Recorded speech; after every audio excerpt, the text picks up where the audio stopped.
Not quite my tempo. Okay. 3, 2, 1. That was better. Very good, yeah. That was better. Are you Russian? No rush. I think I was dragging. Anyway. Hello. Welcome to the Ruddcast, the world's only podcast about the enigmatic force that is Paul Rudd. My name is Jordan Barr. My name is Ciaran White, and today we are looking at 2009's I Love You Man. Yes, I Love You Man, I Love You Man. starring Paul Rudd and Jason Segel and Rashida Jones. Thank you. The name just disappeared there completely. But it's mainly about Paul Rudd and Jason Segel. It's mainly about Paul Rudd and Jason Segel. I think it's fair to say that this is one of our favourite films, not just of Paul Rudd, but possibly of all time. It's definitely up there.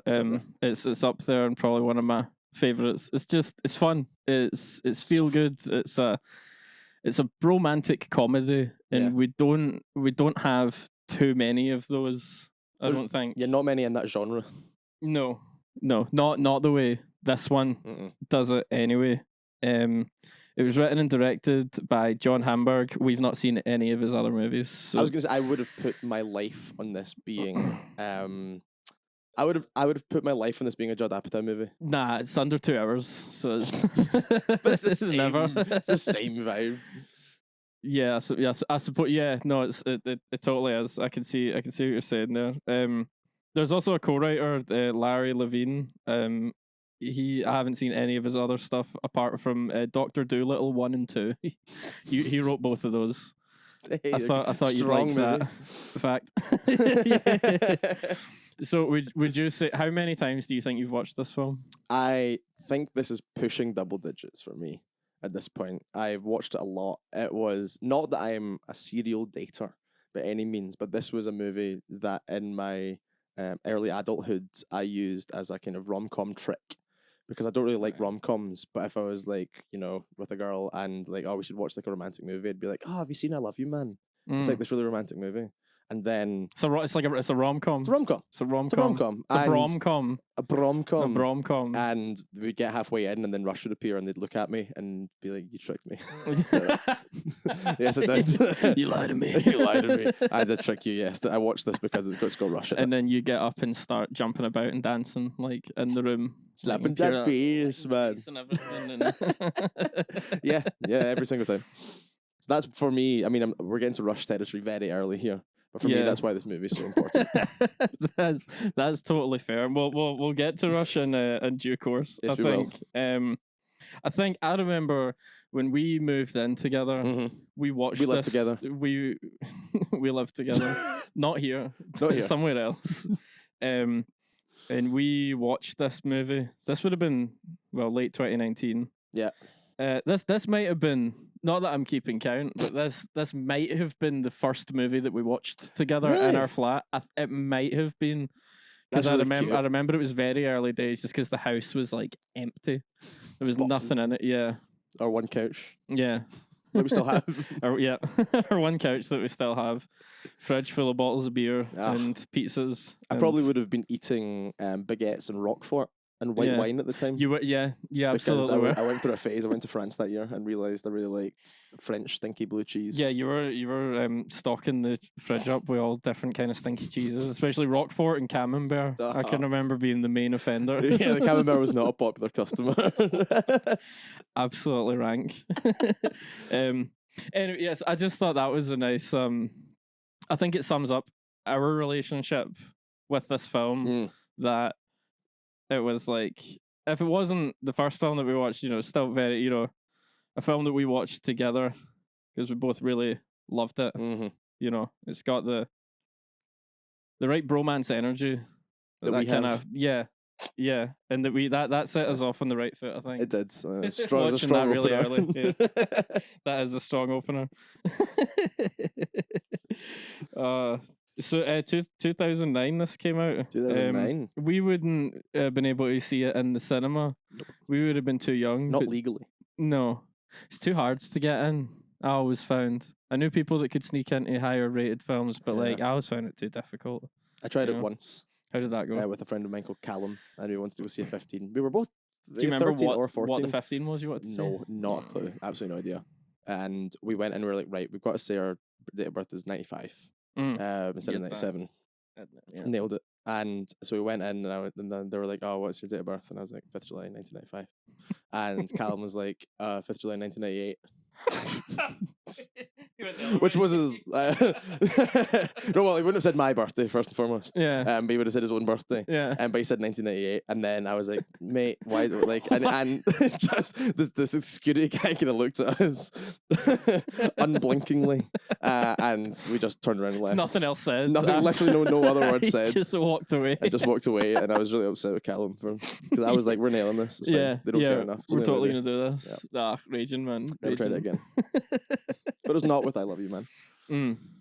Should have been. It should have been. It could have been. You know, if only. Do you remember your first time like seeing it then? No, I tell you, I can remember the first time seeing these characters. Okay. Which was Rush's 2011 Time Machine tour. Right. The post-show scene that they played on the big screens was the two characters, Paul Rudd and Jason Segel, in the backstage dressing room of Rush.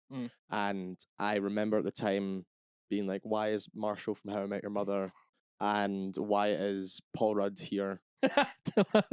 why is it Marshall from How I Met Your Mother and Paul Rudd? Paul Rudd. Because I knew Paul Rudd at the time. I didn't know Jason Segel by name. I didn't get the bit at all. But it was still a very enjoyable bit that I rewatched sometimes. And then it was like years later that I actually got around to watching the movie, and I was like, oh, okay. I see. So did you? So that didn't you obviously found that video just by watching like Rush stuff. Well, that was at the gig. Didn't. Oh, that was at the show. Live at the show, yeah. And you seen that video, right? Okay. At the SCCC Hall 4, Glasgow. Right. Okay. But then did that not trigger anything in you to be like, what is this from? Nope. Or is this like no? Like, just accepted it at face value. Yeah. Accepted it entirely. Did not go away and think, I wonder if that was from something. I just thought it was like, oh, that's cool. These actors are fans. Yeah. But they've given themselves weird names. For some reason. Weird fake names. Weird fake names. You know, it's must be a bit. And they must be referencing something else, but I have no idea what. Yeah, and I genuinely don't know what the catalyst was for watching the movie, but I think it was probably my dad saying like, "Oh, did you know that there's this movie where there's like Rush references in it?" And that would be sick. And then I was like, "Oh, it's Paul Rudd and Jason Segel." If that was Gordon that brought this to you, that's like a power move. It probably was. That would have been sick. So not only did he bring Rush to me, but he brought "I Love You, Man." I Love You, Man. That's fantastic. Probably was him I watched it with the first time as well. Probably. Maybe on holiday. I don't know. On holiday. On a holiday, because we watch lots of movies. Sure. Watch lots of movies. Watch lots of movies. Watch lots of movies on holiday. On holiday. Do you remember the first time you watched it? Nope. Cool. Nothing. No idea. We got it on DVD. Like probably 80% of everyone else that's seen it just got it on DVD. Like when it came out. The bargain bin. Probably a CEX number. Like you know, like. But I remember watching it a bunch of times because my little brother used to rewatch films like crazy. Like if we got like new DVDs, he was just sticking them out. And this was in rotation at one point. I just remember jumping in, going along with it, and absolutely loving it. But I knew who Rush were from playing like Rock Band and stuff. So I was like, that's really cool that like Rush are in this, even though I didn't know all their, I didn't know them too well. I still don't really, but I was like, that's cool. Yep. Anything else you want to say right off the top, or should we do a very quick overview of the plot of the movie? Well, that's what I was gonna get onto. Do you want to, by any chance, would you like to read from the Blu-ray? Would you like to show it off? I'll read from the Blu-ray. Yeah. Not only do we have a Blu-ray, but we have a regular non-Blu-ray copy. DVD. Oh, I think the discs look the same. I think that one's red. It's red. Wow. Physical media, everybody. It's coming back. It's coming back. How thrilling. It's coming back. So, I Love You, Man. He needed a best man. He got the worst. He needed a best man. He got the worst. He got the worst. Such a sassy tagline. News of the World said it's brilliant and utterly hilarious. Have to agree. Rated 15. Telegraph, terrific. 4 stars. In this wildly funny hit comedy, Paul Rudd, brackets, knocked up, close brackets, gets engaged to the girl of his dreams but doesn't have a single guy friend to be his best man until he meets the ultimate dude, Jason Segel, open bracket, forgetting Sarah Marshall, close bracket. Rudd and Segel's bromance takes male bonding to hilarious new heights in a story that comically explores what it truly means to be a friend. That's the blurb. That sounds really exciting, doesn't it? Sounds really exciting. There is some photos on the back. There's no Rush reference in the back. They missed a trick there. That would have gotten a swathe of 40-something men to buy this DVD without any knowledge of what it was before. All right, so I guess we'll just dive in. So now we're entering spoiler zone. Now we're entering the spoiler zone. Mentioning Rush around it is not a spoiler, which it might be. Yes. So maybe we should just say, if you haven't seen this movie and you're watching this, that's silly. You should go and watch this movie Now, this second. and then pause this, go watch this, come back, and then we can all talk about it. We're all part of it. We're gonna leave like really awkward pauses for you to chime in with your opinions, and we'll kind of laugh or go. Yeah. Idiot. That's up to you. To utter moron. Why are you saying that? That's so clearly inaccurate. What an awful take. That's clearly not what the filmmaker meant. Yeah, I can't believe you would be racist like that. I can't believe you would say something so out of pocket. You can't do that accent. Like some of the accents done in this film. Yeah, there's a couple. Or more just, there's a couple. Definitely John Favreau. Yeah. And Tobin, not Tobin. That's Saw. That is Tovin? Tovin, I think. Tovin Bell. I think I wrote it down somewhere. Yeah. Tovin. Yeah, it's Tovin Bell. He's like, Peter, you have to sell the Ferrigno estate. All your life you've had girlfriends, but no real friends. That's such a good bet. You have 3 weeks to sell this $4 million property overlooking Los Angeles.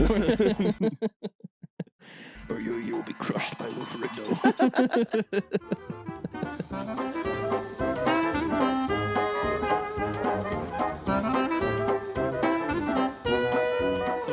Film opens with Peter and Zoe pulling up to this new lot. Peter is Paul Rudd's character and Zoe is Rashida Jones' character.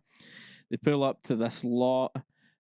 Peter tells Zoe that it's going to be like for a new store because he's like a property development manager, and so he's going to get her this new spot for her store. But then he also proposes to her, like within seconds of the film starting. You know, we've got Paul Rudd proposing to marry her, which is powerful stuff. It's part of the Paul Rudd drinking game as well. Yes, it's every time he gets married to someone. Or engaged, married, all that. It's a very, very high counter. So they've been together 8 months at this point. 8 months, that's but all. It's just like, this is never felt like this before. This is something different. This is like crazy. I'm swept away by this whole thing. I bet he says that to all the women. Which is quite nice.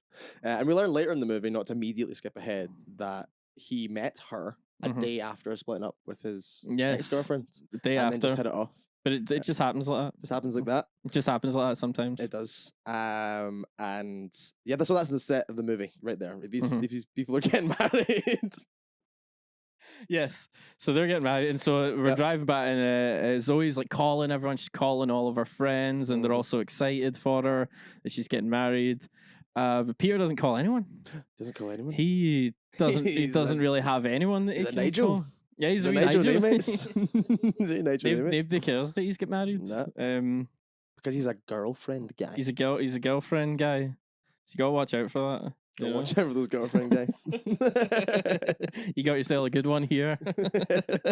So it's very sweet. You can tell their relationship is very wholesome and lovely, and he's clearly very in love with her, puts a lot of effort into it, and vice versa as well. You know, she loves him. She's got a big old group of friends that she tells everything to. Everything. And that kind of, I guess, slightly irksome, but just knows that that's important to her. So it's fine. You know, it's not that big a deal, which is healthy. They do seem to have a very healthy, loving, fun relationship. Yeah. You know, like it doesn't seem like that's ever really under threat at any point. No.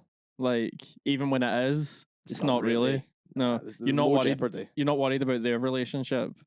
It's the other relationship you're worried about. Exactly. The bro relationship. The bro relationship. Yeah, I like that. Okay, there's something there. Workshop that one. The bro relationship. That's great. And so then I have to say as well that her friends, who we meet quite early on, are hilarious. They're all so funny. They're all great. Really great. The casting, as with kind of any Paul Rudd movie, Yes, is flawless. Yeah. The two main pals of hers are top tier the entire movie. Great patter.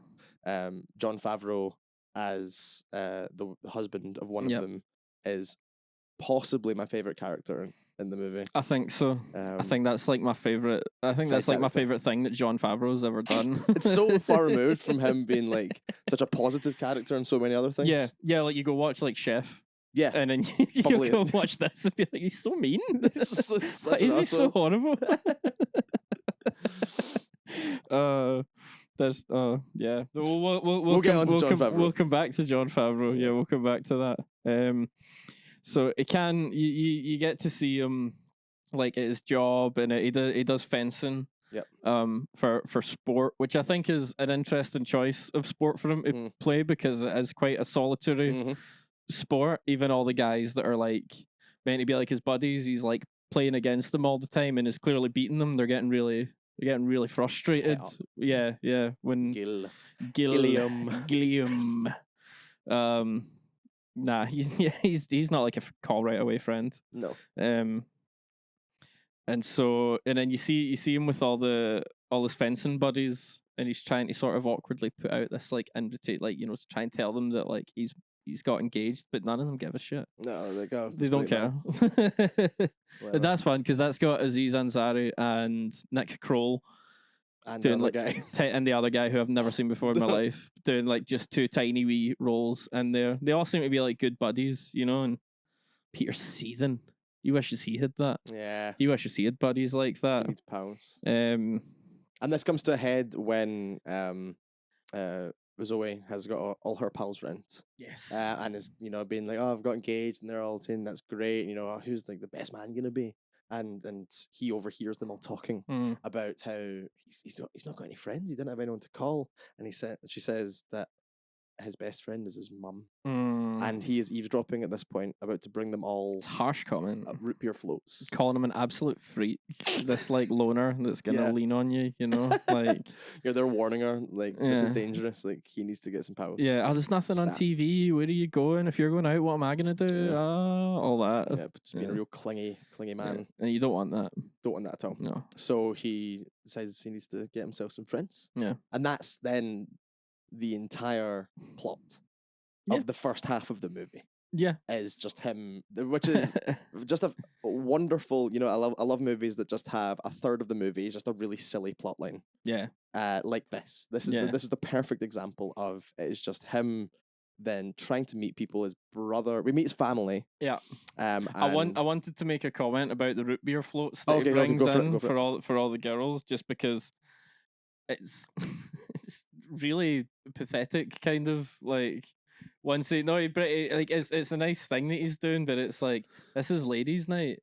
Will you go find some pals? You know, and he's put the little pirouettes and the root beer floats and everything. You know, little chocolate straws, and like that's cute. It is cute, but it's like, where's your pals? Like, and you can see it when he can clearly see that as well. You can see it when he comes back in. He's like, I gotta find some fucking friends. Like it's pathetic, and he can tell it's pathetic, kind of. I know that's what the movie's trying to tell us. Yes. But I think it's really sweet. You think the root beer float is just such a sweet gesture? I think it's such a sweet gesture. Because he's clearly he's not like wanting to be part of their group. No. He's quite content just being himself in the house, which I think is also fine. That's fine. Like, if you know, just let the girls have the girls' night and you go and like watch TV or whatever. I think that's grand. You know. Sure. That's great, but the fact he's putting in an effort for all the friends, you know, he just wants to have like he's a gestures guy. Or is that like him wanting to be like included? No, it's not. There's absolutely no way there's anything sinister with that. No, you're right. That for a second. That's just a nice gesture. He's such a meek man. That wouldn't cross his mind. There is something just sad about it. That's so hard. I don't think so. I disagree. Anyway, let's go on. So we get to meet Peter's family. Yes. which is Another fantastic cast. which is great. So well cast. The dad is played by J.K. Simmons. His brother Robbie is played by Andy Samberg. The thickest neck I've ever seen in a man.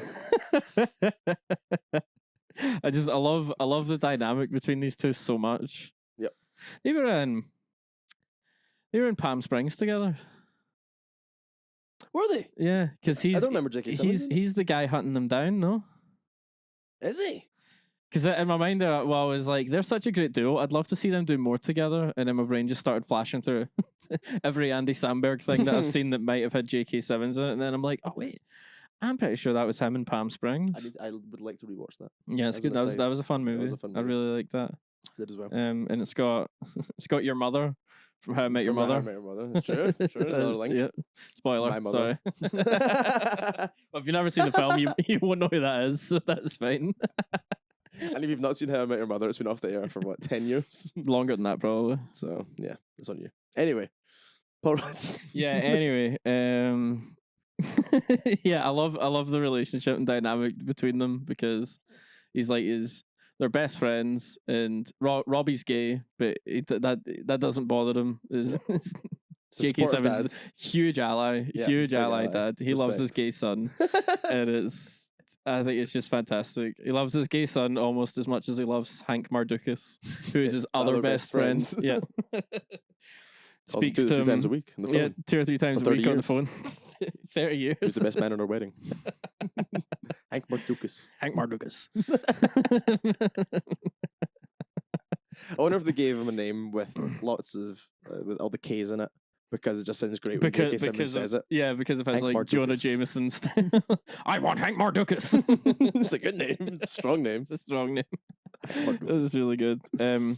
So this thrusts Peter into finding more friends. Yep. With the help of his friends and family, everybody kind of sets him up on like dates. Which again is really genuinely lovely. Like Yeah. but he's doing it behind the back of Zoe, because he doesn't want it to be like he's kind of almost wants to surprise her, and maybe feels a little bit self-conscious about this whole quest. Yeah. Which is understandable. But it's like Totally fair. mum sets him up with a guy, his brother is a PT at the gym, and Mhm. like sets him up with people from the gym. Like when they're at the gym, when they're like setting that up, and he mentions the Devil Wears Prada, and Paul gives just like the campus like, oh, I love that movie. It's a strong reaction. Strong, and he sets him up with what's his name? I don't even think he has a name. Doug? Just No, sorry. That's the squeaky voiced man he does have a name. played by Joe Latruglio. Yeah. Joe's character. Big Joe. Joe always. Well, let's start with Joe. They go to this LA Galaxy game. This is a whole like compilation. It's you're bouncing between like all of these. You've these seen this mandates. movie, you know? Yeah, you know. Yeah, you've just seen watched this it.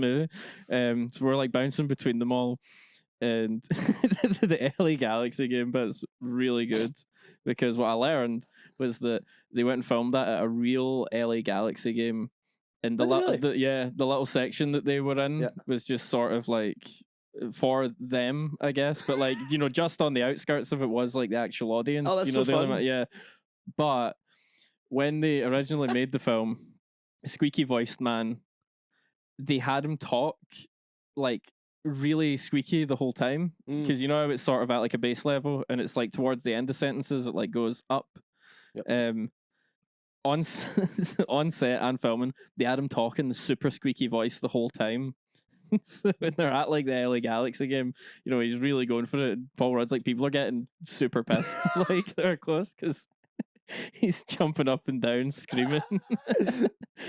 That's crazy. They just filmed that at like a full like actual game. Yeah. Wow. But then with his voice, they got him to go back in and dub after just saying all of his lines normally. And so then what they've done in the film is they've spliced them together. No way. So like he's talking, and then you know, because like the bit where you see him lifting weights later, because it's like, come on, give it all you got, give it all you got, give it all you got, give it. So all you got. they've just mashed the audio They've together. just kind of like spliced it, like when they want it a little bit normal, and then when they want it to come up, they bring that in. That's like, very cool. Yeah, it's very, very clever. And I can imagine going back through all of that and being like, that voice is a lot, isn't it? Yeah, I'm glad we made this decision to not do this. Every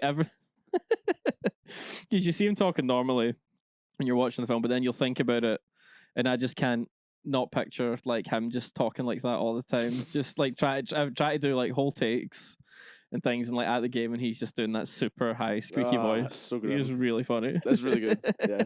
So he's a good character. Yeah. We've got dinner then with Doug. Yeah, you want to tell us about Dinner with Doug? Dinner with Doug, who is a man that his mum set him up with, who's only Mm. been in town a couple of weeks, moved in from Chicago, Chi-Town. Windy City. Windy City. Windy City. And they have a lovely dinner together. And they're clearly hitting it off. Like Yeah. they have similar interests. They like their wine.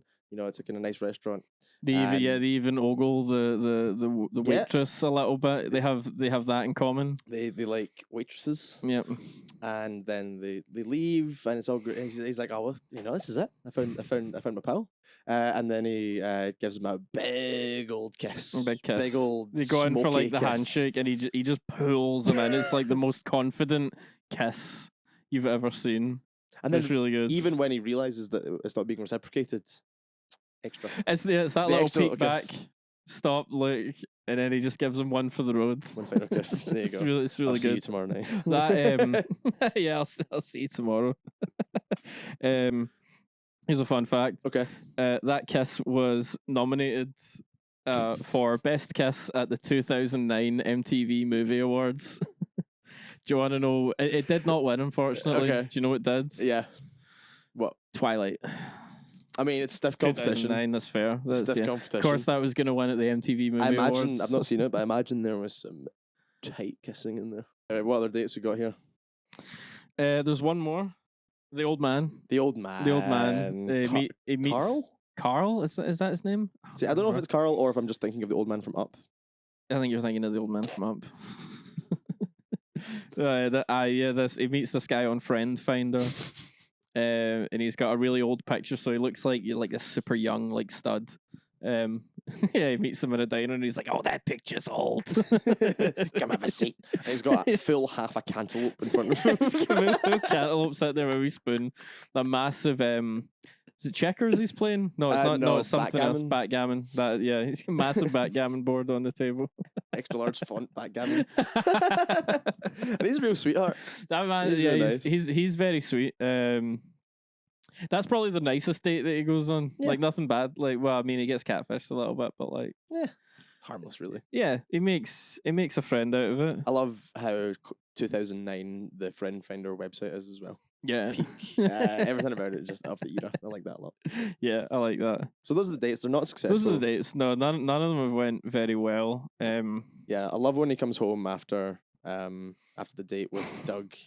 And that's when he has to reveal everything to Zoe because they were kissing all nice and tenderly. Yeah, kissing, in- and she's in like, "You bed. taste like an ashtray." Have you been kissing someone else? He's like, yeah.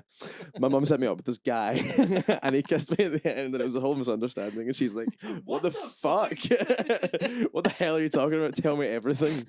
And so he did. And again, she's very sweet and responds kind of positively to it. Which is again, I think, a nature of their relationship. And Yeah. he likes being able to tell her things and kind of feels bad that he had to lie about it, but Yeah, she that, understands. that just shows you another strength of their relationship. That scene right there. Yeah. That like, yeah, like so he was truthful. She is unbothered. She's gone with it. gone with Just, yeah. Get the chemicals in the mouth. Get rid of that smell, and just keep that's it. moving forward. Hell Okay. yeah. Hell yeah. Okay, so now we're at Peter's job. Peter's in property development. Guess so. He sells houses. Yep. He's got this cool work friend. Friend, that's maybe a strong term. Yeah, colleague. Tovin. Tovin. If I remember correctly. Yep. You want to tell us about Tovin? Tovin is wonderful. He by wonderful I mean he's the worst person ever. Like the worst. We first meet him and he's showing Peter a video on his computer of a grandma riding a Sibian. And he describes it so genuinely as well. Yeah. And turns out she's a squirter. Yeah. which is fun. He makes that very well known in the Very clear. office. Shouts it around the office. Very loud. And he wants in on this big project that Peter has, which is to sell the Lou Ferrigno estate. This massive $4 million mansion that overlooks LA. And that is what Peter is currently trying to do. And he's kind of banking on selling this to fund the wedding. That's what he needs to be able to fund the whole thing. Yep. And so we then go to an open house that Peter is running at the Ferrigno estate. And this is when we meet Sydney. You get this great wide shot that lasts like 2 seconds. And you see Sydney's back turned to the camera. I had it written down, but I think it's like 22 minutes and 53 seconds. Right. We finally get our first glimpse at the man we will grow to love. Yeah. Jason Segel. Sydney Fifeman. Was it just Sydney Fife? Because Fife Man. His email address is like Fifeman at Fifeman. Sydney Fifeman. Saul Spiderman.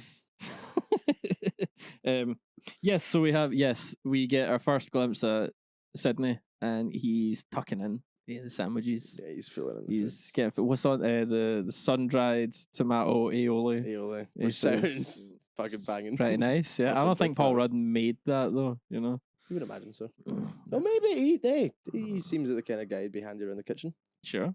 Yeah. No pals. Just cooks all the time. Pirouettes. What else happens at the open house? How do they start talking? Start talking because he sees this guy just tucking in all the food, and he's like, "Thank you so much for actually eating at one of these. You know, no one ever eats at an open house."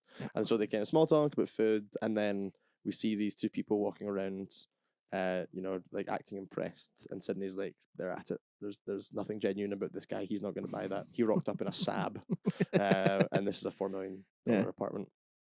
I like that he still doesn't put down on. He's like, don't get me wrong, it's a nice car. You know, it's a $30,000 car, but this is also a $4 million house. Yeah, you know? He's not being disrespectful. He's just being honest. Yeah, which is kind of his whole character. That is his whole character. It's not disrespect. It's just honesty. No, he's not to a point where people are uncomfortable. Yeah, he's not a put down man. No, he's just very honest in nature. Yeah, which is nice. Great observation. And so they hit it off. You know, it's again all the parallels of dating to meeting someone as a friend throughout the movie are really funny, and you can kind of tell from this is like, oh, this is a good meet cute. Yes, and they're kind of sweet and they're getting along, and like the chat's flowing in a way that you're like, this is really natural. Like they're gonna get along just great. This is fine. I do like the way the film is structured as just like a regular rom-com. Like it hits all the exact same beats. I even wrote them down somewhere, but like you get your meet cute, and then the first date, and then the montage of their growth. And then meeting the family and embarrassing himself in front of the family, the big fight, the breakup, and then him at the end coming to the it's all there, every little step. Yeah, you know, and really well done. It doesn't feel unnatural doing it like that as well. Yeah, and it comes back to how we're saying, I'm not worried about him and Zoe's relationship at any point, even when they do fall out. Like, I'm still not worried about it. They make up so quickly, but like. When him and Sydney fall out, I'm really like, oh. They could never talk again. Yeah, this is going to hurt. Yeah, so then that's just the start of their friendship. And he gets really nervous every time he phones him, which is so lovely. And again, just that real rom-com bit of like, he's clearly flustered. He's excited about meeting. He likes this person so much. He doesn't want to come across in like a weird way, but that makes him say all these strange words and turns of phrase that are so unnatural and genuinely uncomfortable to watch from an audience point of view. That it really warms my heart. I feel like I can relate to that. That's a very relatable character trait of wanting to say like something funny or witty or casual, but coming across very odd. Yeah, it's just saying like absolute gibberish. Nonsense. People thinking you're weird. Yeah. Seeing it. Well, I've said Jeff. Oh, yeah, I've said Jeff. That's not that, but that's like one of the first ones he says. It starts getting really rocky after that because that's he calls him, and then Sydney calls him back to meet up with them, and he says to him, "Yeah, see you in a Jeff, see you in a Jeff." See you in a Jeff. And they go for That's when they go for fish tacos. They go for fish tacos. The fish tacos in this scene were big for me. You know, I don't know how to explain it, but as a Scot, tacos in their own rights are this kind of, we have them, but not properly. I'm interested to see where this is going. I love Mexican food, and I didn't know you could put fish in a taco. I thought tacos were reserved for chicken or mince or beef because that's all we ever had growing up. And when they were eating those tacos in that way as well, because again, we had fajitas. We never really had tacos. Like never really had little ones where they came as like the little fresh tortillas and with the fish and the stuff and the pico de gallo and you squeeze like a lime on it. Yeah. That scene in that movie is I don't know why it's genuinely so important for me. That blew my mind that this existed. And I was like, I need to have fish tacos. I know I love fish tacos just based on this, the way that they were eating it, and it was big. And there's not really much of a point to this, but I just wanted to bring up how. So did you ever try fish tacos? Oh yeah. I've made fish tacos like that, and with pico de gallo, and I've had them out as well, like when I've been to the States. Do you remember having them the first time after seeing that and then going, I need to have fish tacos now? I don't remember the specific location, but I remember having them as a result of watching. Did you get your mammy to make them? No, I think we had them out. I mean, we went to like a Mexican restaurant, and I was I'm gonna get fish tacos, and they banged. They were outrageously good. Yeah. And again, when you just get them in a proper Mexican place with all the trimmings and the tortillas are made fresh in house, it's so far removed from having fajitas in a Scottish household growing up as a child, where it's still nice and no disrespect, but it's just so much fresher and zestier and salsa-ier. Oh, these are all words. Really good, really good. So that's what stands out for me in this scene. I love fish tacos. Fish tacos have just reminded me, because I don't really like fish tacos. Fish, crazy really like fish. But when there was the taco place next to Lebowski's, when I used to have to jump over and like help out, they had fish tacos. They used langoustines for them. Ooh. And so when I had to go over, if I was going over to like help them prep a bit, I was fucking having to like rip up the langoustines. You know, if I could rip the heats off them and all that. Do you know what I mean? Like, they're not. That's not fish. Is it not? Well, they are fish. Well, they're like shrimp, like prawns. It's not fish. Wow. But that would fall under fall under fish taco. Nah, that's fishy. A langoustine taco. Anyway, my main point of the story was remembering this KP. He's like a bit of a maybe in like his 40s or 50s or something. Wee baldy guy, weird baldy guy, you know, David or something. Aye, and I was like having to like sort of fucking ripping the heats off all the langoustines, and there was like other stuff I had to do, and he came fucking strolling up like, "Do you want me to do that? Do you want me to do that?" I was like, "If you want," he's like, "No, I quite like." I loved it. He was like, "I quite like." Please, just like the motion with his fingers. I quite like doing it. Yeah, so I left him to it, man. Fair enough. I'm drowning. Grunting, moaning.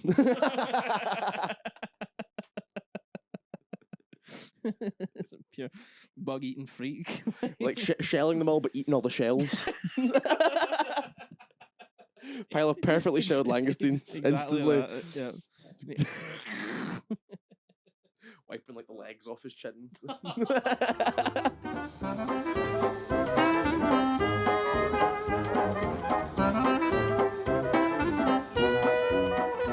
Like the boys is just hanging out. The boys is just hanging out. Drinking, eating fish tacos. Yep. Like just having fun. Yep, going for walks with the dog. Yeah.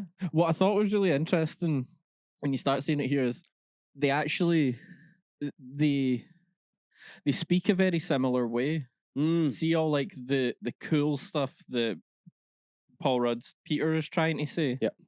Sydney does that and executes it, whereas Peter like doesn't. They get like the same mindset with the patter, but Peter's just really bad at it. You know, he doesn't have that confidence. No, he doesn't. Because there is one. Because there is a line. I hope I wrote it down. Maybe it will come up. But there is a line that Sydney says, and I'm like, I just thought that's so Peter coded. That's oh, it's redonkulous. Redonkulous. He says redonkulous later, and I'm like, that's so Peter. Peter would love that. Peter would love that. Except he would say it wrong. You know, he would. Yeah. I'm trying to think of how. Rodonkulous. Yeah, it wouldn't be. Yeah, you wouldn't be able to figure out what the original word is. I think that's just a good. I think that just happens in friendship as well. I think that's also an indication maybe that Sydney wants to kind of be like him in a way as well. You know, where you just pick up phrases from the people that you're closest with, and turns of phrase and mannerisms. I think they do share them, but I think they also then pick them up from each other as time goes on. I think that's what Peter, more than Sydney, is trying to do. Trying to emulate the things he says because he finds them cool, and he finds them. He's like, oh, I would love to be cool the way he is cool. Interesting. I think it's a sign of respect. Yeah, I like that. He's masking. He's taking he's taking on the personality of someone else. Yeah. Like whenever I say J-skit. Yeah. Because you say J-skit, and I say J-skit. But I only say J-skit because of that Burniston sketch where he's selling denim J-skits at the back of his car, and he's like, "You want to buy a denim J-skit?" And he gives him this whole like, you never seen that? No, sketch? I've not seen that. It's fucking great sketch, and he gives him like this whole massive backstory about like the just the story that the denim jacket has to him and how much it means to him, and he actually doesn't really want to sell it, you know. But like, you know, I've had this denim jacket with me all my life, you know, it's been there, you know, but you know, just need to get rid of it. And the guy really falls for the story, you know, he believes it, and he's like, "Oh, I'll take it, like 30 quid. Aye." And he's like, "There you go, enjoy your denim jacket." And then he walks away with it. And then the boy who's sold him it, he looks around and pulls another one out the back seat, hangs it up. That's funny. No, I've never seen that. That's why I say J-skit. I've only ever heard you say J-skit. Yeah. That's great. It's good to know I'm putting words in people's lexicons. Yeah. And I've passed it on from there as well. I say J-skit, and I know Who other else people is that saying say J-skit? Charlotte says J-skit. Wow, that's which is big. That's crazy. The English are even saying it. The English are starting to say it. Oh God.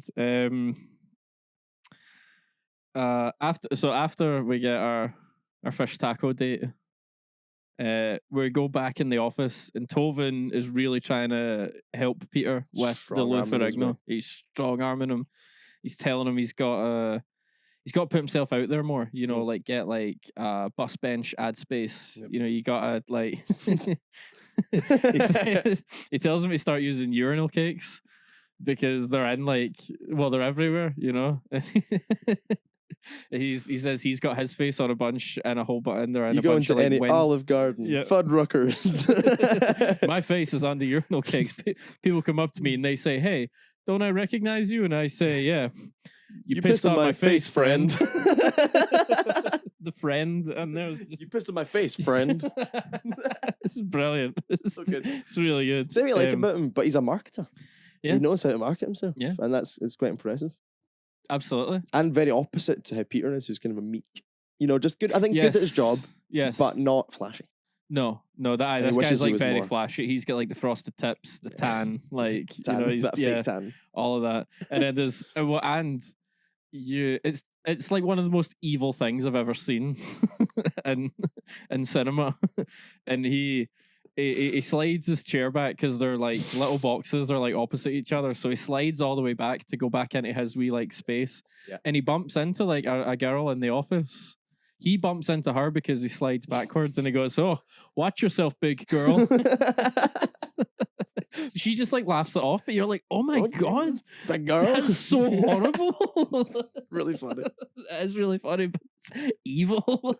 I wonder how much of scenes like that were improvised in this. I'd love to know how much of this was improvised. Quite a lot. I don't know. I was going to say because you watched not the director's cut, the commentary. Yeah, I did. I watched all the bonus features in the director's commentary version, but I was playing Balatro on my phone most of the time, so I was mostly just doing that. We do scintillating research here on the Power Podcast. Yes, we do lots of hefty research. Hefty. Heaving research. What were we talking about? How much of it was improvised? Oh yeah, quite a lot. On the DVD, there's a lot of extended scenes or like takes with like see the take where he's going to brush his teeth after Oh yeah. Doug has like kissed him and they're talking about it. There's so many alternate takes of him doing the walk to the bathroom and just saying like different things he's going to put on his teeth or how he's going to like wash out his how he's going to wash that out. a whole bunch of like shots as well where if it's just like the two of them like sitting at a table, like that had like two cameras and so they just fucking go. They just riff. Nice. Bounce back and forth off each other. I feel like there are moments in this where you can see there's that that glimmer of corpsing in their eyes. Yes. Where either 100%. this has happened a lot and they're on the brink of insanity, or they are like pushing through to try and get a take desperately because I'm like, you are inches away from laughing. Yeah. And I love seeing those moments in films like this where they know like it's a comedy, it's a silly comedy movie. Yep. So like just have fun with it, make people laugh. Yeah. I really like seeing that. But also but not too much because like we need to shoot this and if you keep breaking, we're gonna have to keep doing takes and that's what I'd read, what I said to you earlier with we're not there yet, but he calls them City Slicker, and that was a take that they had to. We'll come back. You can say it when we come back to it if you want. But that was a take that like they wasted like 15 minutes worth of film, which I believe like they said it was like $5,000 worth of film that they wasted. I don't know if that can't be right, surely, but just trying to get that take because they just kept rolling and they were like, "You'll get it, Paul. You'll get it. And he just kept going, "City Slicker," and it just would break immediately every single time. So yeah, we'll come back to that. That's so okay. we're out. We're gonna. Sydney calls him when he's at the office. Now he's gonna go meet with Sydney to go walk the dog. Walk the dog. They're gonna go walk the dog. And that he says to him on the phone, "I will see you there, or I will see you on another time." In silence. And he goes, confusing. Are you coming? I'm confused. I'll be there. I'll be there. Get you on the Menjay. Latest on the Menjay. That's it. It's getting really good. Really funny. The dog's very cute. Dog's very cute. Puggle. Yeah, Beagle pug it's a nice little dog. Dog's on the cover as well. We didn't give the dog a shout out. On the cover. The dog's not in the film that much. No. Apparently. Bear with me. Oh, the wanking chairs in the cover. They've got I'm sorry, I've just noticed this. The tissues and the the masturbation lotion, station. The masturbation station. Masturbation station. Masturbatorium.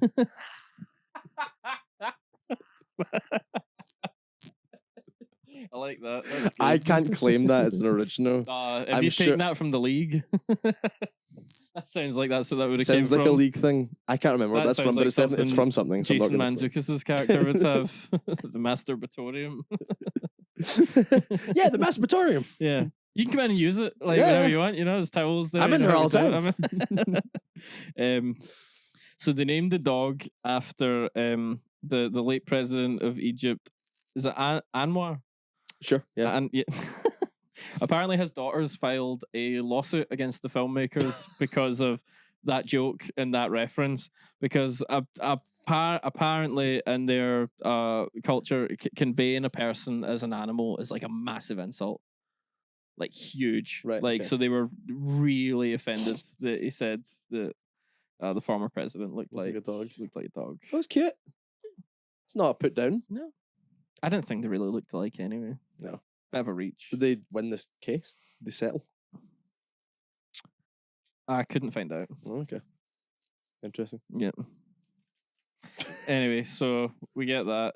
Then do we get the man cave? Do we get the man cave? After the dog poops, we get the man cave. Yeah, we get the man cave. The dog poops and Sydney doesn't clean it up, and a big dude bro, gym bro, slides in it. Tries to pull Sydney up about it, but he just screams in he just acts all crazy. Yeah, nice. I've got all this testosterone. So he's not gonna want to fight a crazy person. Then they scream under the pier, don't they? Yes, they do go and scream under the pier. Yeah, which is fun. Yeah, fun bit. Then they go to the man cave. Then finally, the man cave we need to spend more time on. After this is important. This is big. This is the first mention of Rush. Rush mentions. They come in. He gives him a beer. He says, "Yeah, I'll snake a brew."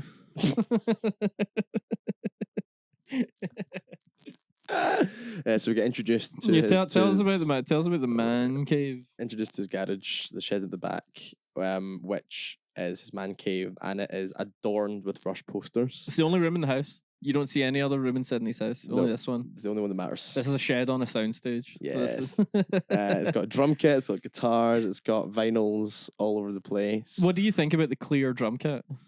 I mean, Not a fan. I'm not a fan. Not a fan. I'm not a fan. But Neil did use a clear drum kit for one tour. Do you think that's why you got that one? I don't think so. I think that would be a stretch. It's also not a very big drum kit. I feel like and the toms are set up in a weird way, which makes me think that they didn't have a clue how to set up a drum kit properly. I feel like somebody was throwing that out and Sydney found it. Yeah, like, yeah. They're like, I don't want a clear drum kit. I'm not in like a glam pop band. Anyway, we don't do clear drum kits anymore. Blink, I'm sure, had a clear drum kit with like the LEDs inside. Anyway, anyways, it's got drum kit, all the instruments. This is his station, telly on the wall. He's got an armchair with some lotion and some condoms that he says is his big bong masturbation station. The masturbation station, which is really good fun. And it's just it's what I do genuinely like about Sydney is how open and honest he is about sex and about So he's like, well, we do it all the time. Why are we? Yeah. Why do we not talk about it? It's okay. He's also clearly like a bit of a freak with his posh wanks. He loves a posh wank. Yeah, but then even when he talks about like when Peter's like, "Oh, but you bring like girls back here," you can see that even Sydney realizes like how insane the things he does are. Yeah, which is why women are not allowed in the man cave. He's like, "Yeah, can't have women in here. Yeah, got a masturbation station here. It's crazy. It's so embarrassing." It's fine to talk about it with the bros. Yeah. I'm allowed to have it, and I'm allowed to talk about it with the bros, but I can't let. There's a line. See that. There's a line. There's a line, which I think is fair somewhere. Yeah, which is fair enough. Yeah, I think so.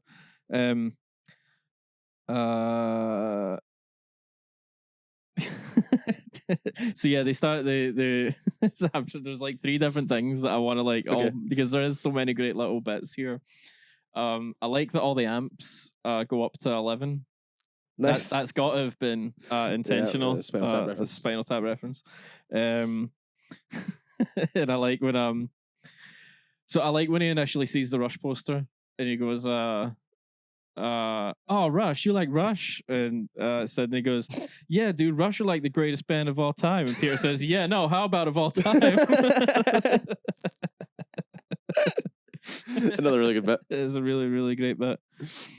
There's lots of they start the jam here, don't they? They start jamming. They start jamming. Tom Sawyer needle drop. With the drum, like it's like a programmed drummer because neither of them play the drums. No. So one's on bass, one's on guitar, which I think is hilarious for people who like Rush, because people who like Rush tend to play the bass or the drums. Yeah. No one, like with Alex Lifeson's a wonderful guitarist, but no one is really listening to Rush being like, I want to play the guitar in Rush.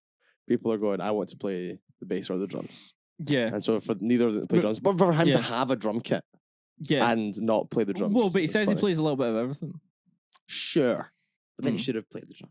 Yeah. Maybe he can do it well enough, he can replicate it well enough for the screen. I do remember thinking that when I like first seen it. I'm like, why is one of them not the drummer? Yeah. Why would you like that's how you would? Yeah. You'd want to do it anyway. Yeah.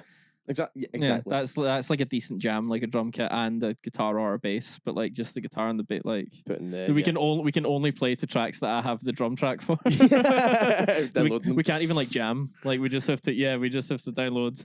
It's actually the MIDI file that I've downloaded, so it sounds like shit. It does kind of sound like shit. Yeah, it does. But they're jamming Rush. Or jamming Tom Sawyer. And that's big. They sing along with it. And then there's like a wee montage of them being pals to Tom Sawyer. Yeah, that's fun. They're like riding on the Vespa. Yeah. Round about the town. It's a great scene. Really lovely scene. It's a great jam scene. He's found his pal. Yeah. This is it. This is the pals. Yeah. Tom Sawyer's a great montage song. It's a great montage song. Great montage song. Used to tremendous effect in the Iron Claw. Was that actually in the movie? Yeah. I know it was the trailer. It's so sick. It's so sick when it's used. Because one of the sons is super into music. Like he's super into his music. He doesn't want to be a wrestler. He likes music. He's a softie like that, you know. Cheers, baby. He likes his music, and like one of the brothers is out like working out in the garage. Or I think another one's out like chopping wood or something. They're all out like doing stuff. And so the the music brother puts on like Tom Sawyer, and he puts it in a speaker like super loud, and then I think it's Jeremy Allen White. It's him that's working out in the garage, and the song starts, and he does that like slow turn. It's like the drums are kind of leaning over and.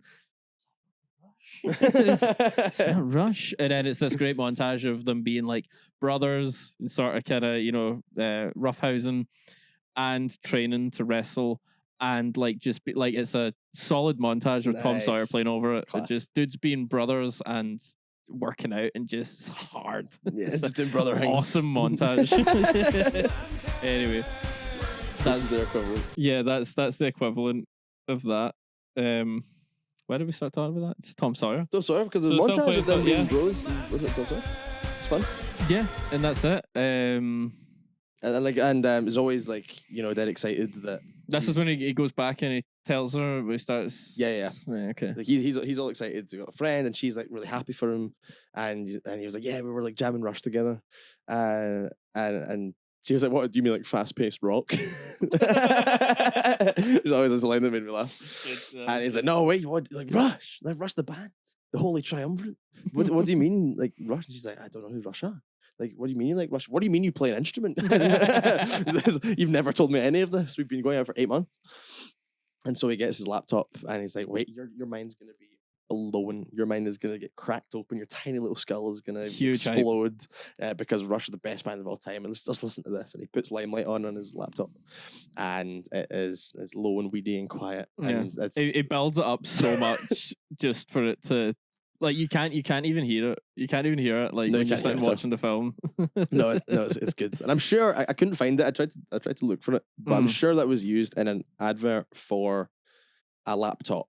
For like a great sound system in a laptop. Like they played that little clip and they were like, but this ain't your mama's laptop.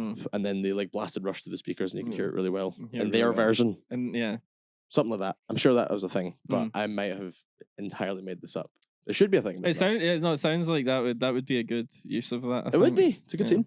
So we get more Rush mentioned, Ra.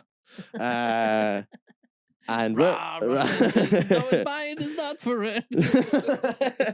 Tom Sawyer. Yeah, they played Tom Sawyer.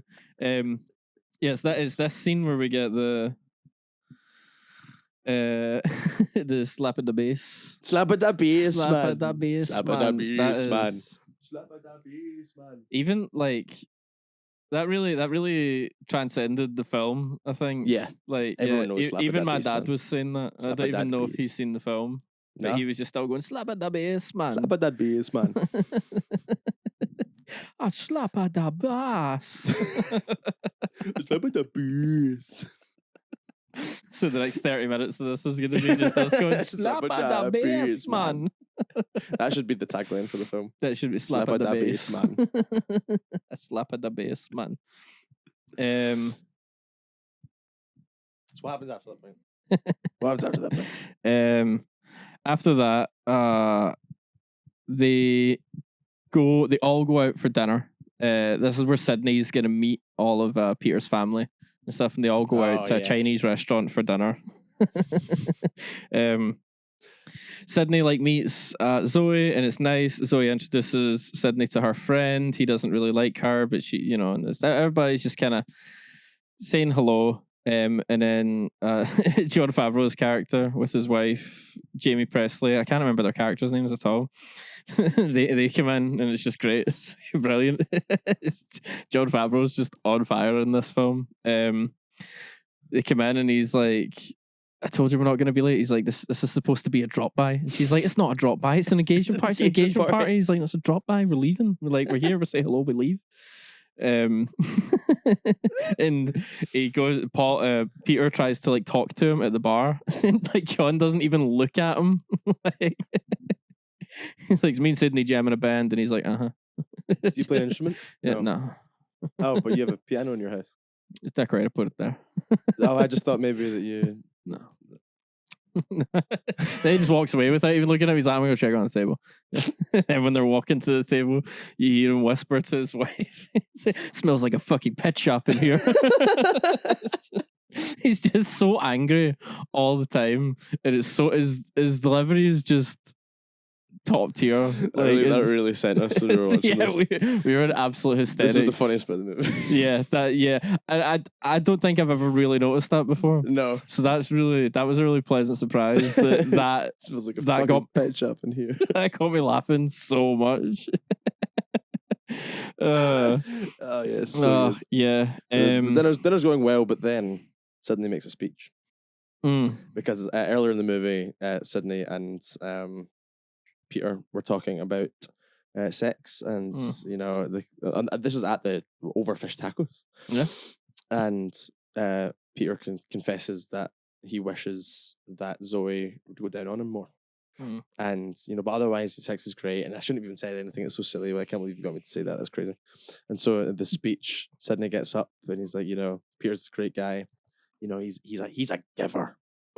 He's a giver. Yeah. Start shooting daggers at somebody. Like, he's a giver. He is a giver. He gives all the time. He loves you so much, and he will give anything for you, for this, relationship to be pleasurable. Return the favor. Return the favor. Return the favor. And you will have a happy, prosperous, pleasurable relationship. Return the favor. Return the favor. Return the favor. And so obviously it is a least coded message. Yes. So it's awkward in the car afterwards. Peter and Zoe are talking, and they talk about that, and it turns out that he's been wanting to say that for a while and he hasn't yet, but didn't know how to bring it up. And she was like, "Well, actually, my previous partner didn't like it, so I've actually got nothing against it. So we should have just talked about this." Yeah. And so another thing that Sydney's done, just by being open and honest, just have a conversation about it. Yeah. And they're like, oh, well, it's actually not that big a deal. Yeah, and it shows again the strength of their relationship, that they were able to, even though Sydney horribly embarrassed them in front of everyone at dinner, including their parents, friends, they were able to move on from it, sort it out, keep going. And it not be this awkward thing anymore. Yeah. Yeah. Great. So then they get home. Sydney calls him immediately, and he's like, I left you like 30 minutes ago. Like, what is going on? Let me do something. He's got an email from the Rush fan club that they're playing a small club show tonight. Is that what they said? Yeah, like they said they were playing like a small show. It wasn't a small show. It wasn't a small show. They end up going. Smash cut to an arena show. Yes, it's fucking Rush. Yeah, we're at a Rush concert. We're at a Rush concert from their Snakes and Arrows tour. I can tell from the drum skins they had. I'll just let you from that tour just explain this whole Rush sequence, which was the first Rush gig I ever went to, 2007, Saratoga Springs, New York. Great gig. New York. Well, I went to one in New York. You went to New York to see my first ever gig. New York City. Saratoga Springs. Your first gig was in New York? Yeah. Rush. That's cool. The Snakes and Arrows tour. I turned 10 years old. It was a birthday present. Nice. It was awesome. I got a Rey Mysterio figure for my 10 year. Nice. my 10-year my 10-year birthday. My 10-year birthday. It's a normal way to phrase it. 10-year anniversary of living. I got a Rey Mysterio figure that came with a ladder. Class. It was cool. Good to see we're both moved happy on from our personalities when we were 10 years old. Nothing has changed. Brilliant. Anyway, what's really fun on the stage for the Rush shows is that on Geddy's side, the bass. Let me try that again.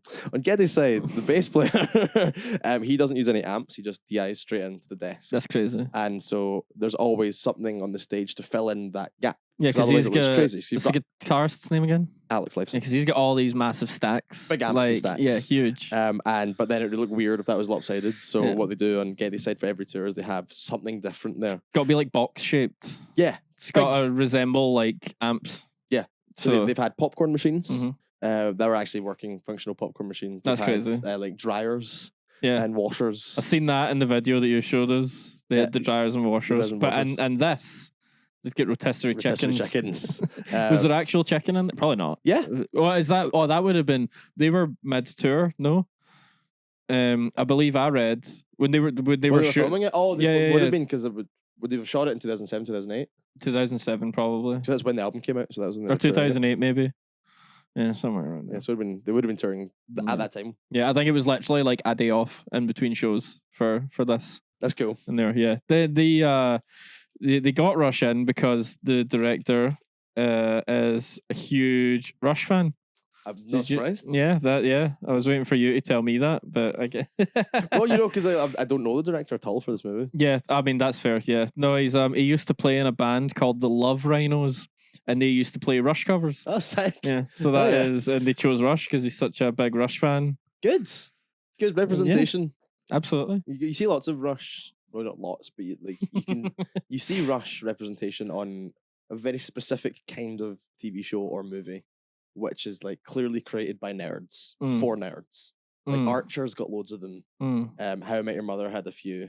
I get that was Jason Segel's idea, I think, for the most part. You get them dotted around. There's some in Family Guy.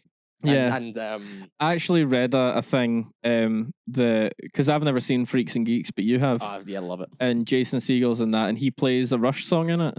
Yeah, he plays drums in that. Yeah, he said that when he first met Neil, like everyone else is like, there are two guys are like they're quite chill, like like Smiley, but like he's quite stoic. Yeah. So wasn't. So they were really worried that he's not vibing with this like at all. Yeah. And he went to just go and try and strike up conversation with Neil, and he's like, "Oh, I was on like Freaks and Geeks, and I played like this song, And Neil was just like, I have no idea what you're talking about. and he just started talking about Team America to him. What Neil did? Yeah. Oh, that's fun. Apparently the three of them were obsessed with Team America. Oh, that's really nice. He's like, I don't care about movies you've been in. You know what movie I've just seen? Team America. Man who's only the Canadians Team love Team America. Crazy. You couldn't write it. That's really good.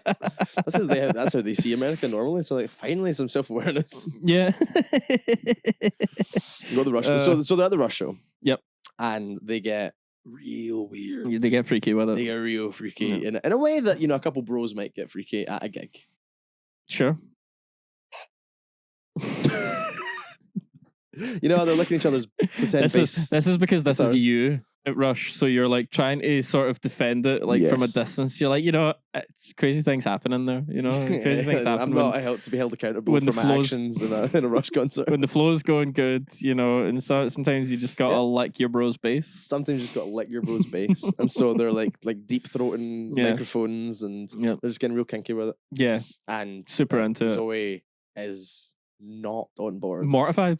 To be fair, like her date night was ruined. She's been dragged along to this gig, which is like fine, but then was not paid any attention to during said gig, which is not great. Not great optics. No. They get back from the gig, and he's like on the phone. This is another fantastically relatable bit that he's on the phone to Sydney. And talking about the set list from the gig, being like, "Oh man, I can't believe they played, Red Barchetta, all this, this is, that was amazing. I can't believe they did that." And she's like brushing her teeth, listening into the conversation. Yep. And he goes in, says, "Oh, are you eavesdropping?" She was like, "Yes, this is the weirdest thing I've ever seen. Why are you doing this?" And he does not understand. We're just talking about the set. Just talking about the set list. What are you talking about? She was like, "You licked his bass guitar." Yeah, we're just talking about the set. Just talking about the set. Not able to grasp anything mildly wrong. With that. No. So just talking about the set. Talking about the set list. It's not like they were also together all night as well. Like, and then as soon as they're home, they're like feet up, like Gossip Girl talking about the set list. Yeah, their little feet. Which is the first tension of any kind, really out with Barry. Mm-hmm. His character is all tension, but this is the first tension between Paul Rudd's character and any other character. Mm-hmm. You're like, oh, interesting. Okay, right. This is becoming a divide. There's a wedge of some kind being driven in here, which is like, okay, well, this is clearly the start of that. Then part of the movie where things kind of go down. Start falling apart. Start falling apart. Yeah, everybody's all falling out. The fun's over. Yep. Yeah. Fun's over. The fun's over. We'll skip through this bit. Yep. Because they do, Peter and Sydney do go suit shopping. They go suit shopping. Yep. Which is when he's like, she's been kind of acting a bit weird with me. And, not that happy, not that pleased. I don't know what's going on. And he asks, Sydney asks, why are you marrying her? And he's like, that's a hard question to answer. It's a good question. You're like, I love her. Yeah. That's why. But, I don't know how to go in any more detail with it. Mm-hmm. And he's like, oh, I'm not trying to catch you in. I'm just asking, make sure you're confident as to why. Yeah. And then they kind of move on from that. That's just very like, right, now go try on some suits. He poses for some photos. Yeah, on that's iPhone. fun. Yeah. And I like that he doesn't. He's like, do James Bond pose, and he's just like not getting it. But then he's like Timothy Dalton, and he's like, oh. T-Dalt. T-Dalt. T-Dalt. As a fun cameo, Doug walks in, calls him a whore. Yes. For being with another man. It was the taste of betrayal, you fucking whore. That man, what's the actor again? I can't remember his name. Can't remember his name. He has the smallest mouth I've ever seen. Yeah. He also plays a character in The League. Does he? Yep. Does not surprise me. The League is one of my favorite shows that I reference all the time. He runs a soup club. A soup club? A soup club. Where they go and make soup from things that they forage. Oh, that sounds fun. I can't remember anything else about the character, but he's like, soup. His tiny little mouth. So after they go suit shopping, he asks Sydney to be his best man. It's a really beautiful moment out in the street, and Sydney's all like teared. It's like the will you marry me scene. Like, the proposal. It's the proposal, and he's like properly teared. Like, fucking does. Jason Segel just sells it so well. Does. Like he's still teared out. They have this big hug, and it's beautiful. Doug walks past again. You fucking whore, Peter. Yeah, you fucking. You're a whore, Peter. You're a whore, Peter. And then Peter, after he's done his suit shopping, he goes back and he's talking. He won't shut up about Sydney. He won't shut up about Sydney, who has just asked him for a loan. He asked him for a lot of money. Critical. Yeah, he's like, I've got an investment opportunity. It's going to be like $8,000. Are you okay to like spot me? All good if not. Yeah, all good if not. Again, generally very nice, like respectful. So thinks about it, and then after the proposal, is like, yeah, you know what? I know you're good for it, man. You can have it. Take it. It's yours. Take it. Yeah. They go back. Can't stop talking about Sydney. This is still pre-Ferrigno encounter, right? Or do they, after that boardwalk or after that fountain proposal, is that when they go and see Ferrigno? I think we missed Ferrigno. We've just no, because this is okay. I think at this point we've literally just watched this movie, as in before recording this. Maybe this should be fresh in our minds. So excuse our the beginning of the film's fresher than the end of the film in my mind, because all the good things happen in the first half of the movie. Yeah. So I think at this point, after the fountain, they're like walking back. They see that Ferrigno is sat there with Tovin. Yes, and they're like, what like, this is outrageous. So Sydney, being Sydney and a hothead, runs up and is like confronting them and calls him the Hulk and being like, this is bullshit, man. Like, this is, you gave him your word that you'd get the commission on your estate. This is Peter's estate to sell. But Peter's not selling it. Lou Ferrigno's like, Peter, why haven't you sold my fucking house yet? You better sell my house or I'm going to beat your ass. Yeah, he says exactly he that. He doesn't say that, but it kind of does. Like that. He kind of does on the phone. That's essentially what he's getting at. And so the Lou Ferrigno doesn't mean like called the Hulk, doesn't like someone pointing his face, so he chokes out Sydney, and he's really not happy. He's like, you know, this is all ruined. So he goes back and he's like, this is crazy. You know, Sydney's just beat up, or tried to beat up Lou Ferrigno, been choked out. It's really funny when he gets choked out because he's like, the Hulk's choking me, Peter, I can't. Drops. Hard circling around his head. Drilling. That's really funny. Goes back. They're doing like the table plan, or organizing stuff for the wedding. I can't remember exactly what discourse came up, but he wants Sydney to sit at their table. Well, yeah, because he's best man now. That's to be the best man, and like she's not super stoked about it. He can tell.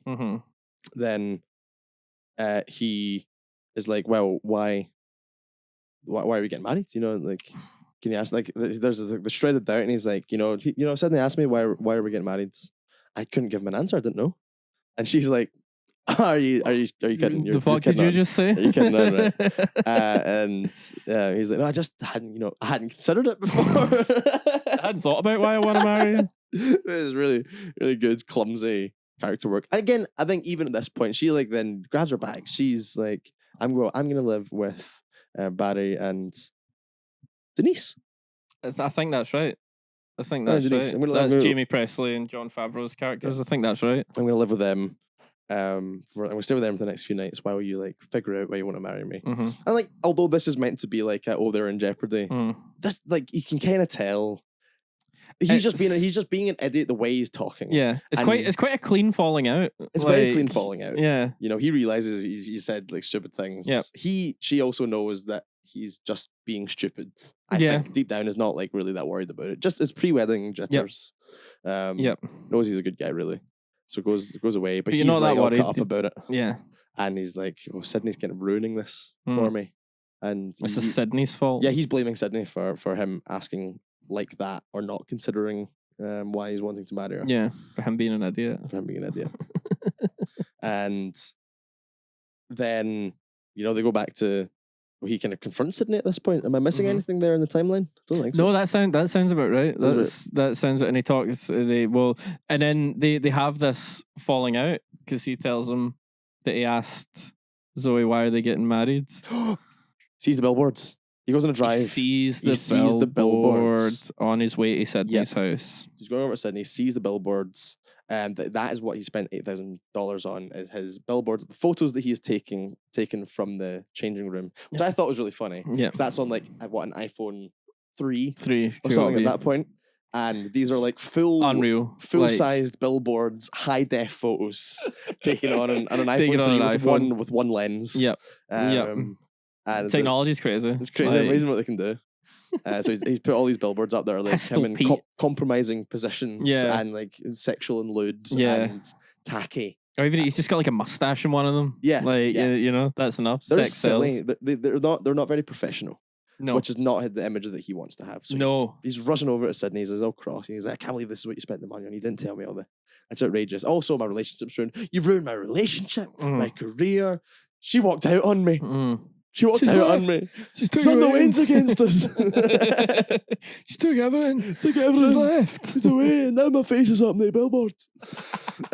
Looking all stupid. It's all your fault. And then again, even this. So they're like, we should probably not see each other. I don't think. Yeah, it's very tough and like maybe we shouldn't be friends anymore. I don't think you should come to the wedding. Can I have my season 2 Lost DVD back? Like, yep. It's okay if you haven't watched it. He's like, no, it's fine, Peter. Take it.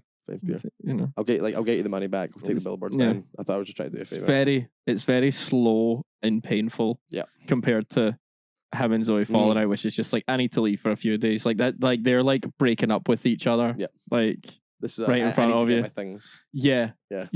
Like the goodbye handshake and all that, and it's very sad. It's really sad. It's very sad. And then we get a sad little montage, of them being sad. And they're worse off without each other. Yeah. He's trying to call. Sydney's trying to call all of his friends, but they're all busy. Moving on with their lives. He's complaining that one of them's seeing his kids. He's like, what is there to do at Legoland if you go every weekend? Can I come? Yeah. What do you mean the kids think I'm creepy? You're watching the Wonder Emporium again? Yeah, but then we go back to Peter, and then we see he's back in the office, and he's got like hundreds of voicemails. Like the billboards fixed everything. They worked. People are calling up about how they want to buy places. Someone calls up and specifically says that they want to buy the Ferrigno estate. Yeah. Ferrigno even calls them immediately after and is like, I've dumped that arsehole. Yeah. Sorry, Peter, I should have never doubted you. Great billboards, by the way. It's crazy how much like the billboards fixes a lot of his problems. Like right there. Yep. Like, and the billboards cause, they make Lou Ferrigno go like, oh man, that Pete. Should have taken a chance on Pistol Pete. So he sells the estate, I guess. Yeah, I mean, we go to the wedding. We're at the wedding. Smash cut to the wedding. We get the hardest walk down the steps. Hardest groomsmen walk down the steps ever. Which is a great little callback to all the men that he friends dated. Yeah. So he's got all dad and brother. Yeah. We've got Doug. We've got Doug. We've got the squeaky voiced man. We've got the old man. Yep. We get Lou Ferrigno. Just comes. He sold my house so well that I should not want to be his groomsman. But Peter's still sad. Yeah. He mournfully strides across the grass, overlooking the coastline. He's like kicking his feet about, looking down, and then gets really sad and starts airing like the bass. Or like a sad Rush song. Like Yeah. Tears Sure. from 2112. Probably. I wouldn't. That's a good Rush reference. Sure. He misses his Axeman. So But he doesn't want to admit that. no, he's not gonna call him. No. So Zoe watches this all unfold, Yeah. and he's like, she feels bad because I think she's been quite harsh. It's her fault. Sydney. It's her fault. It's the woman's fault. The woman's fault, bloody woman's fault. Men can't just be pals. Exactly. You know, right? 'cause a Men woman- can't be friends with each other. Scratch that. They'll end up gay or something. For their own good. For their own good. So she calls him. Well, someone calls him. Oh. You know, we get like a super close up Yes. shot of him on his Vespa, and he's clearly in his suit on his way to the wedding. Yeah. But- and Yeah, you so, know, he gets the invitation to the wedding. He's like clearly on his way, but Yeah. it cuts to a sign of him being 40 miles Yeah. away Yeah. at this point and he's on a Vespa. on a Vespa. So it's going to take him at least 40 minutes to get Yep. there. He is not left on time to actually get to the wedding on No, time. no, So he was He was going to already. make a dramatic entrance. Is his plan. Yeah, even if they didn't fall out, he would still be in this position. He'd be like I running fully late. believe that. Yeah. Yeah, this is not a man 100%. that arrives on time. No, never, not once. But yeah, so I mean, like, it shows up. Lou Ferrigno immediately sees him, goes Sees for him. red. Yeah, Missed the sense. he's like, yeah. But no, it's all okay. You know, they hold him back, and I mean, I don't know. It's what else do you really say though? So that's the. He shows up to the Zoe- wedding. We find out that Zoe called him. It was Zoe that called him. Yeah, but because she saw Peter sad, and Yeah. you know you can't get married without your best man. Can't get married without your best This man. is your best man. You need him. He needs you, and that's okay. You know, and you know you guys are weird, but you know you're allowed to be weird together because he's your best friend. Mm-hmm. And they have the wedding. They get married. And They get married, and they have then the credits roll. Yeah, And they're really well, good. you do get your just before the film closes, they tell each other that they say I love you. They say I love you, man. I love you, man. And then you get a few little alternate takes just thrown in there, like, you know, I love you, muchacho. Bros of Goebbels. Yeah, that's my favorite one that Sydney says, I love you, bros of Goebbels. So you get that, and it's nice. It's really nice. And then All's and well. then credits roll, and that's it. Credits roll, and there's a really nice mid-credits scene. Yes. Like kind of simultaneous. Those fun mid credits scene. 2000s comment. This is what post credit scenes used to be. And they were great. They were It was great. either outtakes Let me or see. like little bonus things like this, where it was Yep. them at the wedding. At the big event, like, you know, I'm thinking like Step Brothers. Yeah, yeah. Catalina, the event, wine mixer. the large, and then you get to see all these role models. Yep. Like the the LARPing, you know, it's hundreds of people. There's always hundreds of people in these big endings. Right, You know what I mean? Like, Sure. like the finale of a musical. yeah, This yeah, is- this kind is of, the big yeah, closing bit. yeah, and then and you get to see, you get little just closing moments with everyone, and it's nice. And you get to see Paul and Jason playing with a band. Is it Limelight they play? Yes. And the band Yeah. is played by the band OK Go, That's really fun. which is fun. I Yeah, didn't know that until watching the movie just this time. that's what the internet says anyway, so that could be wrong. I don't know. But no one would Full ever band playing it? No one would ever go on the internet and lie. No, So that's not that's right. probably nothing to worry about there. That's really I Love You, Man. That's the movie. And our really concise breakdown Mm. of it. This is definitely not gone on for an hour and a half of film. No, definitely not. Definitely not. Definitely not. Definitely Way too long. That's- Is there anything else you'd like to add? This movie doesn't get the respect it deserves. Mm. Because I immediately logged it on my Letterboxd after watching it, and I noticed it's got an average of 3.3. And like the majority of the spike is it's like three and a half. That's what people are saying Mm. about it. I'm like, this is not like an average movie. No. I know I'm quite biased because of Rush. And I know I'm quite biased because it's Paul Rudd and Jason Segel. Mm. And I love all the cast in it. Mm. But this is a movie that no matter what you think about it, stands alone as an interesting plot, Mm-hmm. as a well-written movie, as something that is just really fun to watch. It's a good, a 90-minute or what? Yeah, something like that, hour 40 tops. Yeah. There's absolutely nothing wrong with this movie, in my opinion. Yeah. What more could you want? I think people need to acknowledge that this film is fantastic. And stand out. It stands out. It stands out. It's memorable. I agree. There's a lot of comedies like this in this era, especially it's how someone like Paul Rudd makes his career. And this is like one of the way better ones. Yeah, this one's like really up there. How about you? What are your final thoughts? It's good. I like it. It's a mid-2000s comedy. It's about as good as it gets. No, but I love it. I do really love it. It's probably one of my favorite comedies. It's definitely my favorite Paul Rudd movie, I reckon. Yeah, it's my favorite Paul Rudd movie as well. Start off strong. That's why we want to start with this one. We've both got a lot of things to say.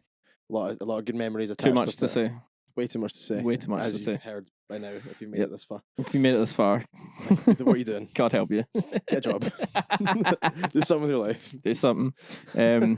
Or I hope you've enjoyed the long road trip. Yes, also that. I hope now that you've reached your destination, I hope you have a wonderful time. You've been sitting in the car for the last 20 minutes. Desperately longing for the end of this. So what do you then give it on your Ruddometer? The Ruddometer. I'm gonna say it's Rudd nominal at 5 Rudds out of 5. I'm gonna say it's incredible. Nice. And 5 Rudds out of 5, and Great. also 5 fish tacos out of 5. 5 fish tacos out of 5 fish tacos. Brilliant. I think that's a good note to end on. Go on. I think you're right. I think that is a great note to end on. I'm just laughing thinking about that. Please. So this has been the Ruddcast. I've been Ciaran. I've been Jordan. Thank you so much for listening / watching. You can rate this on your podcast apps or give it a like on YouTube. I'm assuming that's where this is going to end up. Wherever this ends up, like it, comment on it. Tell us your favorite Paul Rudd movie, and if it's I Love You Man, tell us why. Tell us what you love about it. Tell us what you love, man. And get annoyed at us for missing out things, even though we tried to cover everything as possible. Yes, this went way too long, and we've still missed stuff out. We've said too much. Sorry if we missed your favorite bit. Too much time talking about Rush. Disagree. I came in here fighting. I knew what I was doing. This has been the Rushcast. No, it's not. That's actually another podcast. The Rushcast. That's another podcast. That's another one. That's different. That's different. That exists and is run by a couple of nice guys. You'll need to get someone. That's just an audiobook. That's just you. Just me talking about Rush. This was brought to you by Rush.